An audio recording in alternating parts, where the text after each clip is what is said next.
जांग Toons लेकर आया है मोटिवेशनल स्टोरीज, बड़ी मजेदार। अगर तुम भी मेरे दोस्त बनना चाहते हो तो जांग टून्स को लाइक करो, सब्सक्राइब करो, शेयर करो। I love Jang Toons. आज की कहानी है पत्नी और भूत। एक आदमी की पत्नी अचानक से बहुत बीमार पड़ गई। मरने से पहले उसने अपने पति से कहा, मैं तुमसे बहुत प्यार करती हूँ, तुम्हें छोड़कर नहीं जाना चाहती।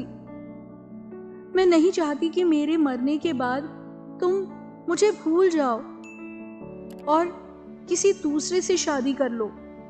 वादा करो कि मेरे मरने के बाद तुम किसी और से प्रेम नहीं करोगे, वरना मेरी आत्मा तुम्हें चैन से जीने नहीं देगी।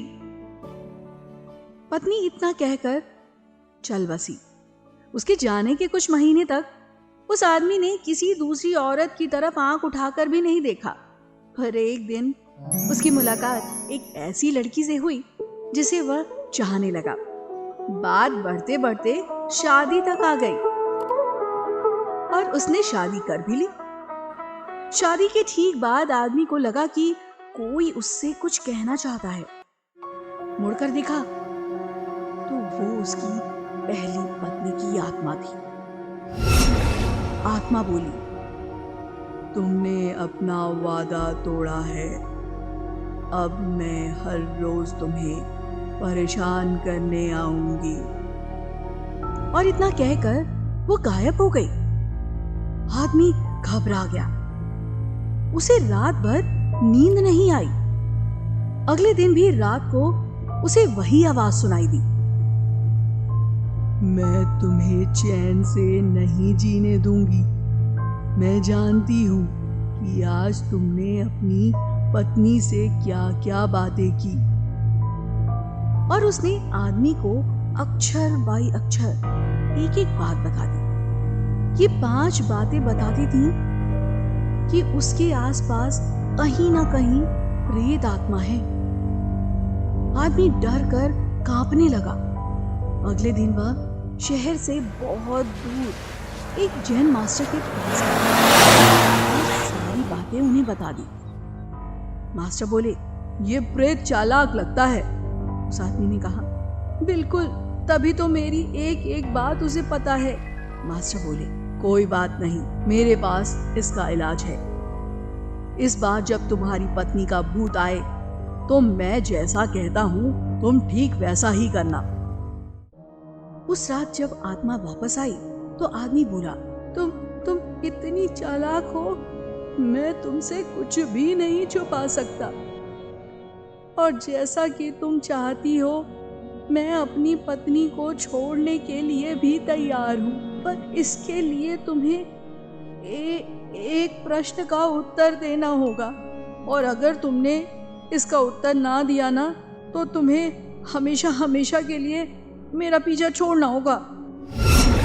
पत्नी का भूत बोला, मंजूर है, पूछो अपना प्रश्न। आदमी ने फौरन जमीन पर पड़े बहुत सारे छोटे छोटे कंकड़ अपनी मुट्ठी में भर लिया और बोला, बताओ मेरी मुट्ठी में कितने कंकड़ हैं? और ठीक उसी समय भूत गायब हो गया। कुछ हफ्तों बाद वह एक बार फिर जैन मास्टर के पास पहुंच गया, शुक्रिया अदा करने। मास्टर, उस भूत से मेरा पीछा छुड़ाने के लिए मैं आपका जीवन भर आभारी रहूंगा। पर मैं ये नहीं समझ पाया कि आखिर उस प्रश्न में ऐसा क्या था कि एक झटके में ही भूत भाग गया। मास्टर बोले, बेटा, दरअसल कोई भूत था ही नहीं। मतलब? हाँ, कोई भूत था ही नहीं। दरअसल दूसरी शादी करने की वजह से तुम्हें एक अपराध बोध महसूस हो रहा था और उसी वजह से तुम्हारा दिमाग एक भ्रम की स्थिति पैदा कर रहा था, तुम्हें भूत का अनुभव करा रहा था। पर ऐसा था तो मेरी हर एक बात उसे कैसे पता थी? मास्टर मुस्कुराए, क्योंकि वो तुम्हारा बना हुआ ही भूत तो था। इसलिए जो कुछ तुम जानते थे वही वो भी जानता था।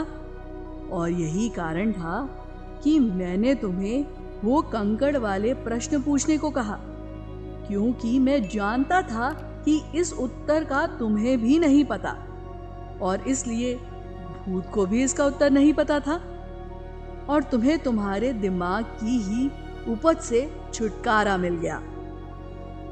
उसने एक बार फिर मास्टर को धन्यवाद किया और अपने घर लौट गया। तो दोस्तों, कई बार हमारे मन में भी किसी पुरानी बात को लेकर एक गलत फहमी रह जाती है। कहानी में भूत का आना उसी तरह की गलत फहमी का एक एग्जाम्पल है। पर अधिकतर मामलों में हम किसी पुरानी घटना को याद कर अफसोस करते हैं और कभी कभी खुद को क्रोधित भी करते हैं। ऐसा बार बार करना गलत है। कई दफा तो हम इस इल्यूजन में रह जाते हैं कि भूत प्रेत हैं और किसी गलत संगति में पड़कर अपना ही नाश कर लेते हैं। हम किसी ढोंगी बाबा के चक्कर में आकर ना जाने क्या कुछ कर बैठते हैं और अपनी अभी की जिंदगी को बिगाड़ लेते हैं। अगर आपसे कोई गलती हो भी गई है तो कोई बात नहीं, मनुष्य की तो प्रवृत्ति होती है, गलतियां होंगी, लेकिन उसे दोहराइए मत और ऐसी गलतफहमियों से दूर रहिए।